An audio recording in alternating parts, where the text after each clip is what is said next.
Yo, what up? Boogie Frantick in the place to be.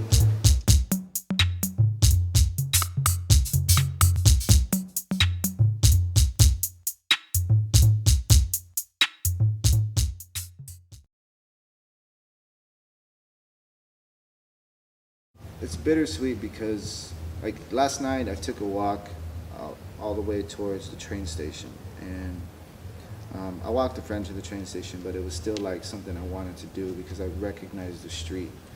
And I ended up walking by the hotel that I was staying at. I took a picture of it. I took a picture of the Victoria Hotel, and I just captured these moments because in my mind I'm thinking like, man, the last time I came here was because I was in a desperate need for money, and that caused me like to basically accept a stupid job. That's what ended up forcing me to go to prison. Coming here was offered like 20 grand to mule some drugs, having no idea like what I'm touching or what I'm dealing with. I just needed the money, you know, and in my mind I was already spending the $20,000 already on like things that can help better my life. Headshots, a car, you know, rent for like 6 months, like things that I felt like, okay, these are what I need in order to survive until the end of the year and make something for myself, because I really want to use dance and continue doing so. And being offered a job where you're like, here, you can make like $20,000, like on that day, the reason I decided to make that decision was because I got denied access into Canada. And being denied there was like, that was work, that was basically money in my pocket that I wasn't gonna have to pay rent for February, you know? So I'm in January now and I'm going like, fuck, dude, like what am I gonna do? Like what am I gonna do for money? You know, it's like my job ended up firing me like 3 months prior because of some miscommunication with my doctor, so I didn't have a 9-to-5 anymore. And when it came to like asking for benefits from the government, like workers' comp, or not workers' comp, shit. Anyways, they give us money for not having a job, you know, and because I got fired, I couldn't get that. So I'm like trying to figure out these situations and how I can apply my finances in a better state. But that day that I came back from the airport, from being denied access to Montreal, I hit up a friend. A friend was like, look, I don't want to do this, but I have a job. If you want to take it, go now. Tomorrow you'll head out to Amsterdam and you'll make like $20,000. So I didn't even think twice. Get me there, you know. I went home. I didn't even think about it. I just kind of like rested and partied a little late. Ended up waking up late. We were hauling ass. I remember my friend got me to San Diego in like 45 minutes, and that usually takes us 2 hours. It was crazy. And that day I remember seeing like all kinds of chemtrails, like a ridiculous amount of chemtrails in the air. I'm going like, damn, they really do this shit every day, you know? And heading to the airport, I go to the airport, and like, without question, I'm just gonna go through with this. Like, why not?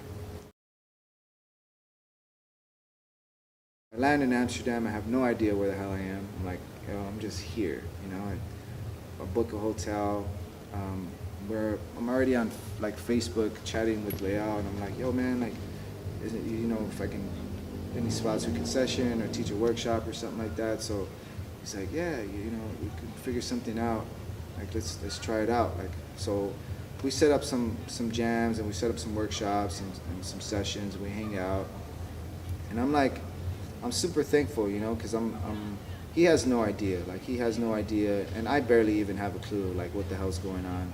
And I'm walking these streets, like, in my life going, like, when I get home, like, everything's gonna change, you know? And so it was like a life-changing experience to even just be in that situation, like walking these streets and appreciating like the architecture, the history. They all gave me like a huge history knowledge on the wars and stuff, and like, you know, the buildings that were rebuilt, and it was really dope. Like, getting a breakdown while we were walking around.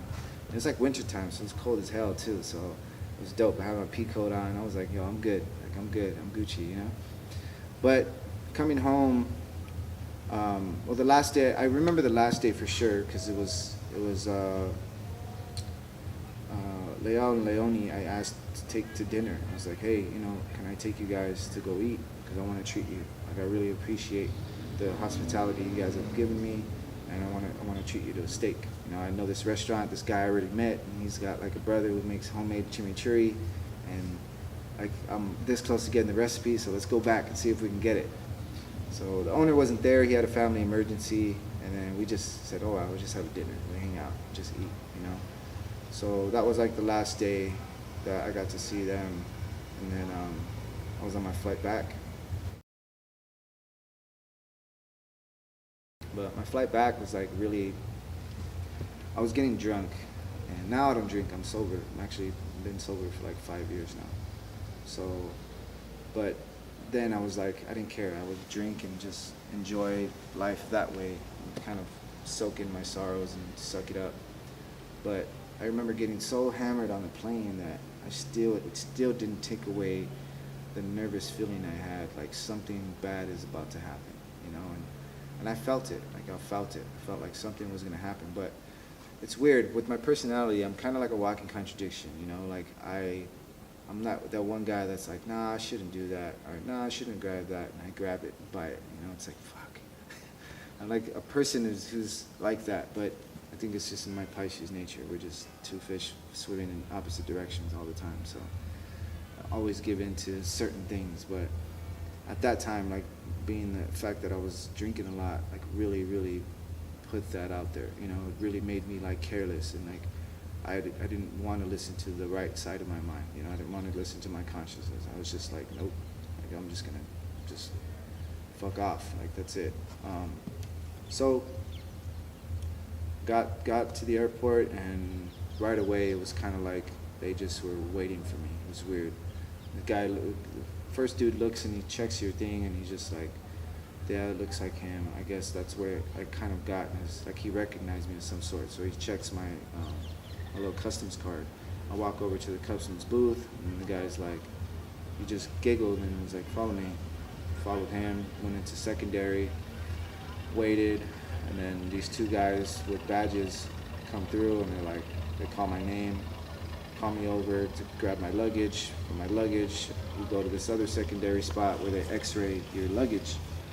At that time, like again, I really had no idea like what I had, what I was doing, like what was in the bags. I just said, yes, I'll take this luggage to here. Luggage looked fine, everything looked simple, and that's what, I don't know what they did. They did something. They couldn't figure it out. They kept x-raying it and x-raying it. So I thought they were going to let me go. And I guess they decided to cut their luggage open, and that's how they found. It was like 4 kilos of opium. Yeah. It was like, I guess, slid inside of the luggage. So the reality of it is I really had no idea, you know, and that was the truth. Like that's the one truth I couldn't hide from. I knew I accepted the position, but I didn't know exactly what was going on. They come, they cuff me, I end up in this room, and I'm just like, fucked. Like that was like, but I still was kind of buzzed. So I really, at that moment, still had no care for it. I was like, I'd rather be in jail than be outside and be broke. Like that was just my thing. Like fuck it, you know. Like if this is what I have to deal with, then I'm just gonna fucking deal with it and work through it. Because I've had enough understanding and training from the streets that I'm like, being in jail is kind of the lifestyle. Like this is just what we have to deal with when we make these decisions to survive. You know. So being that.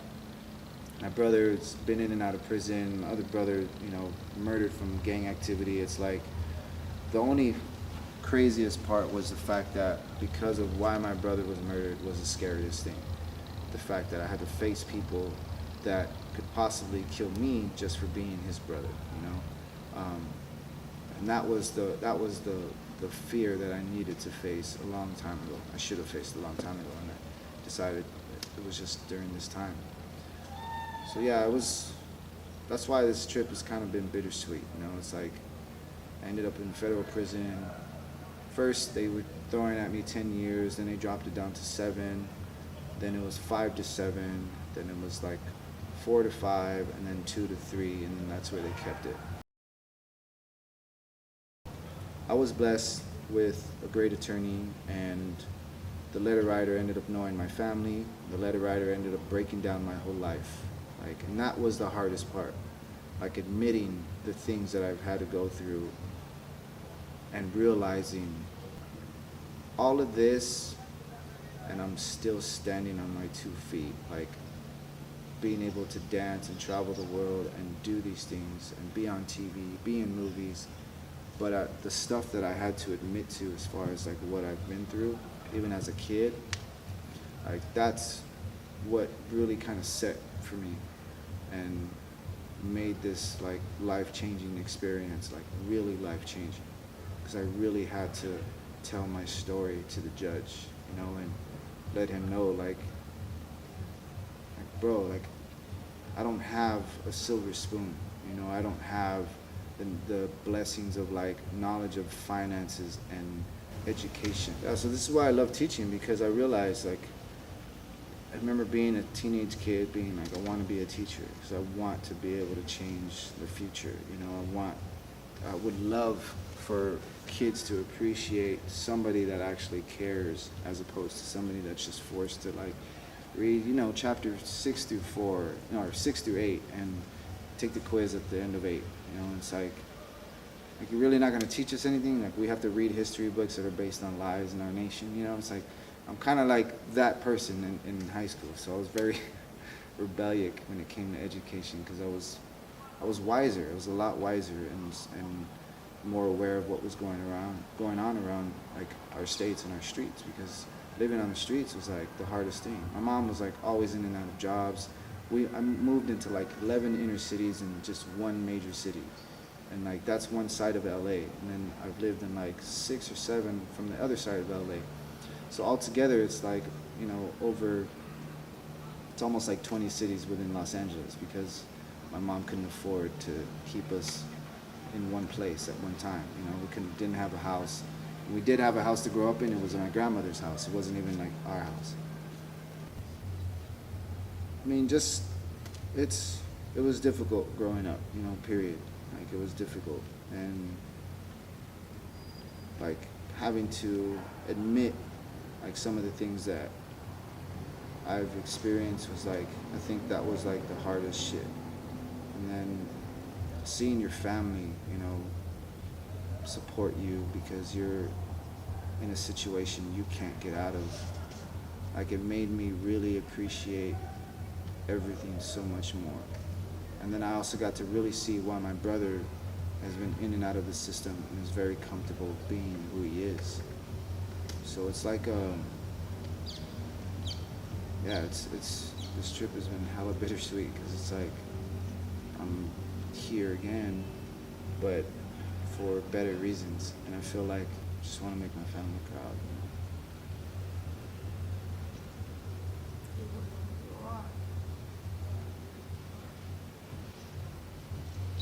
I don't know. Something has to come out of this. Something great has to come out of this. I'm hoping that, I'm one that can eventually, help my mom out of the situation she's still in. And, now that me and my dad have, a really dope connection, it's, the same for him. It's I really hope that I can figure out a way to make it work.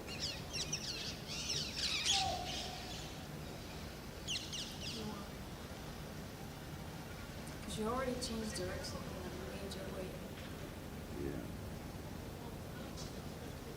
But, it's just, I gotta start educating myself all over again and all that. So it's not easy. It's not easy being in my shoes. But I'm here, I'm doing it, and trying to make the best of it and enjoying as much as I can. And just, again, thankful, grateful, happy that I can change lives, you know, at the same time, like, while mine's still in the process of being changed for more positive. So I can't look at it at all as it's all bad, you know, but why the fuck did I do that? And then, you know, I had, like, even my crew at the time, like, the leader, like, turned his back on me and just completely disregard, like, all the hard work I've done. And then another crew to accept me for the fact that of my differences and who I was, like, was just eye-opening, you know, like, how shady people can really be and how fake they are. Like, you really believe your bullshit, you know. It's like, wow, like, my loyalty has been tested in so many ways. Girlfriends, ex-girlfriends, family members, cousins, brothers, sisters, like, my loyalty has been tested so many ways. But while being locked up, I just remember telling my mom, like, never to worry. I'm like, I'm okay. Like, I'm fucking training like a beast. You have no idea how much stronger I am just because of this situation. And I wanted her not to worry. So I came out and started winning events left and right and smashing the scene like it should have been, and changed, hopefully, like, set a bar for everybody, and just realize, like, look, like, I've never been a bad person. I've made bad decisions in my life. I get it, you know, but I'm not a bad dude.